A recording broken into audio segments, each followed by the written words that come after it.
y he visto personas vestidas de blanco con los collares y van a misa. ¿Ellos pueden comulgar? No, no puede. La Eucaristía es presencia viva de Cristo, memorial de su Pascua, sacrificio de la Iglesia, nueva vida para el creyente, alimento y estímulo indispensable para anunciar y vivir la fe. Es banquete del reino celestial que nos hace ya partícipe y esperanza de la venida del Señor. El sacramento de la Eucaristía es el compendio y suma del misterio de la fe cristiana, la nueva y eterna alianza en la sangre del verdadero Cordero inmolado, Cristo mismo, que se nos entrega, edificándonos continuamente como su cuerpo, como iglesia. Quien participa en las prácticas santeras, como usar las pulseras y collares llamados hildes, manos y eleques, entre los que se destaca el hildes mano de orula de color verde y amarillo, incurre en el grave pecado de la idolatría, porque se está poniendo bajo la protección de un falso Dios. Y quien se inicia, se monta el oricha o hace santo, sobrepone un falso Dios a Jesucristo, quien ha dicho: yo soy el camino, la verdad y la vida. Nadie llega al Padre sino por mí. La comunión o Eucaristía es el sacramento central de la Iglesia y el centro de la vida cristiana. Comulgar es unirse a Jesucristo, quien es el pan de vida, en un encuentro íntimo y personal. El que come mi carne y bebe mi sangre permanece en mí y yo en él, nos lo dice el propio Señor. La Biblia, en la 1 de Corintios 10:16, nos dice: la copa de bendición que bendecimos no es una comunión con la sangre de Cristo, y el pan que partimos no es una comunión con el cuerpo de Cristo. La santería practica la idolatría, y la idolatría, al rechazar al único señorío de Dios, es incompatible con la comunión divina. En la Eucaristía, el pan que compartimos es el cuerpo de Cristo. ¿Cómo puede recibirlo quien se encuentra en comunión con dioses y diosas en lugar de estar con Él? Entre la luz y las tinieblas no puede haber comunión, ni armonía entre Cristo y Satanás. ¿Qué concierto puede haber entre el templo de Dios y los ídolos? El que no está conmigo está contra mí, dice el Señor.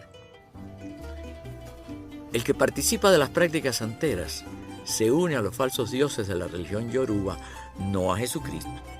Y la palabra de Dios dice, también en la 1 de Corintios 10, no pueden beber de la copa del Señor y de la copa de los demonios. No pueden participar de la mesa del Señor y de la mesa de los demonios. ¿O es que queremos provocar la ira del Señor? Entonces no pueden acercarse a la comunión porque han renunciado a la fe de Jesucristo. No puede. Y no es solo que no pueda, es que no debe, porque se hace daño a sí mismo. ¿Y cómo se hace daño a sí mismo? Bueno, porque fíjate lo que advierte la palabra de Dios. En la 1 de Corintios 11, 27 al 29. Por tanto, si alguien come el pan y bebe de la copa del Señor indignamente, peca contra el cuerpo y la sangre del Señor. Por eso, examine su conciencia antes de comer del pan y beber del cáliz, porque quien come y bebe sin discernir, come y bebe su propia condenación.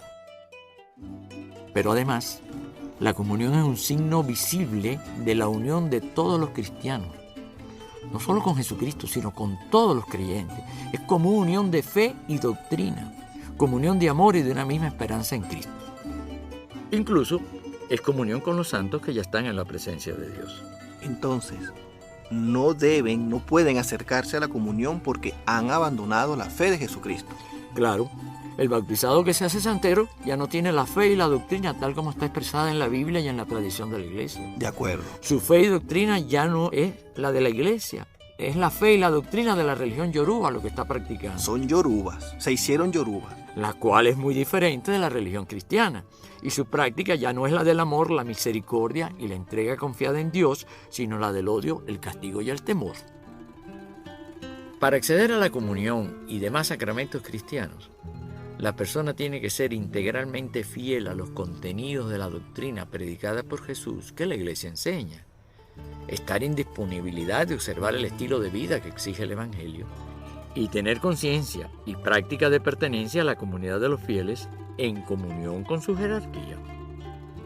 Además, en la Iglesia Católica, para comulgar, la norma requiere haber confesado sacramentalmente los pecados y haber obtenido la absolución por el sacerdote, dado el estrecho vínculo entre el sacramento eucarístico y el camino penitencial, entre la comunión y la reconciliación eclesial. Bueno, si eso es así, ¿por qué quienes practican la santería pretenden recibir los sacramentos de la Iglesia? Lo que ocurre es que el santero cree que el bautismo y demás sacramentos le confieren un poder mágico, una determinada carga de poder que luego será repotenciada en la iniciación al hacer santo. Porque en la santería, como en toda religión animista, partiendo de la creencia de una unión vital entre vivos y muertos, entre humanos y dioses, se cree que el rito permite el intercambio vital y la comunicación con las fuerzas del mundo invisible y con los antepasados. Por eso, dado el sincretismo, los santeros confunden los sacramentos de la Iglesia con rituales mágicos. Y no es así. Los sacramentos son acciones de Cristo en su Iglesia, mediante los cuales el Espíritu Santo actúa con la gracia en el interior de la persona. El rito que lo acompaña es un signo litúrgico que representa en forma externa, sensible a los sentidos, lo que interiormente el Espíritu Santo realiza en el fiel creyente. Los sacramentos son para santificar a los hombres, edificando el cuerpo de Cristo que es la Iglesia, o sea, la comunidad de los fieles creyentes, dando así gloria a Dios. Pero también los sacramentos suponen y a la vez robustecen y dan testimonio de la fe. Por eso, ¿cómo van a recibir los sacramentos quienes no profesan la fe de la Iglesia, sino la de otra religión? La Iglesia no puede negar un sacramento al bautizado que lo pide, ni tampoco nadie puede juzgar el fuero interno de una persona. El Concilio Vaticano II dice que la conciencia de cada quien es un sagrario, donde solo Dios y la persona pueden entrar. Pero como se dijo antes, la Iglesia tiene el derecho y el deber de regular la administración de los sacramentos, ya que lo sagrado no se echa a los perrillos. El que no es cristiano no puede recibir los sacramentos. En el caso del santero, vestido de blanco y con collares de fundamentos, está expresando externa y públicamente su nueva fe, que ya no es la del cristiano, y al haberse iniciado en otra religión, ha hecho apostasía de su bautismo. Es deber de la Iglesia y del creyente cristiano respetar a toda persona y a la intimidad de su conciencia, aunque sea de otra religión. De igual forma, el santero ha de entender que debe respetar a la Iglesia y a sus fieles creyentes, no mezclando su religión con la nuestra y no exigiendo recibir los sacramentos de Cristo que están reservados para quienes profesan en su totalidad e integridad la fe de la Iglesia y permanecen en fiel participación de comunión con la misma. Entonces, el hecho de yo tener la constancia de bautismo no es suficiente para decir que soy cristiano. No, no es suficiente.